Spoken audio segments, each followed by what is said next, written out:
មុនពិធីបុណ្យចូលឆ្នាំខ្មែរមកដល់ប្រជាពលរដ្ឋខ្មែរតែងតែរៀបចំសម្អាតនិងតុបតែងផ្ទះក្រៅពីនោះក៏មានជាការត្រៀមរៀបចំគ្រឿងរណ្ដាប់ទទួលទេវតារៀបចំចង្ហាន់ទៅវត្តជូនព្រះរស់និងប្រគេនព្រះសង្ឃលើសពីនេះបុណ្យចូលឆ្នាំខ្មែរមិនត្រឹមតែជាពិធីបុណ្យប្រពៃណីនោះទេប៉ុន្តែជាពេលវេលានៃការជួបជុំគ្រួសារប្រកបដោយភាពកក់ក្ដៅ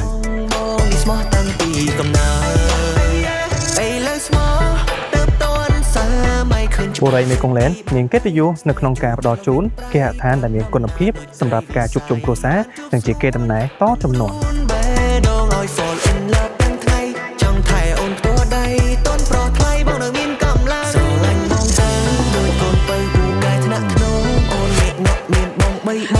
សូមគោរពជំរាបសួរដល់សម្ដេចទ្រង់អាយដាមលោកជំទាវលោកអ្នកអង្គការលោកស្រីអ្នកនាងកញ្ញាជាទីគោរព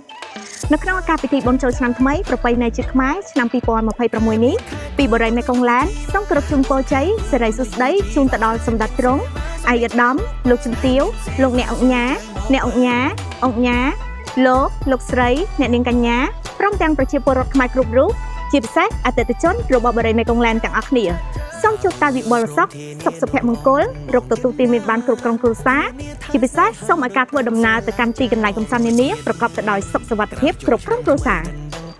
ជាចុងក្រោយបរិយាមេគង្គលែនសូមធ្វើការថ្លែងអំណរគុណយ៉ាងជ្រាលជ្រៅចំពោះអតិថិជនដែលបានគាំទ្រនិងជឿទុកចិត្តទៅលើគុណភាពប្រណិតភាពរបស់បរិយាមេគង្គលែនក៏សូមជូនពរឲ្យជួបតែពុទ្ធពរជ័យទាំង4ប្រការនោះគឺអាយុវណ្ណៈសុខៈពលៈកុំបីឃ្លៀតឡើយខ្ញុំបាទសូមអរគុណសូមគោរពលា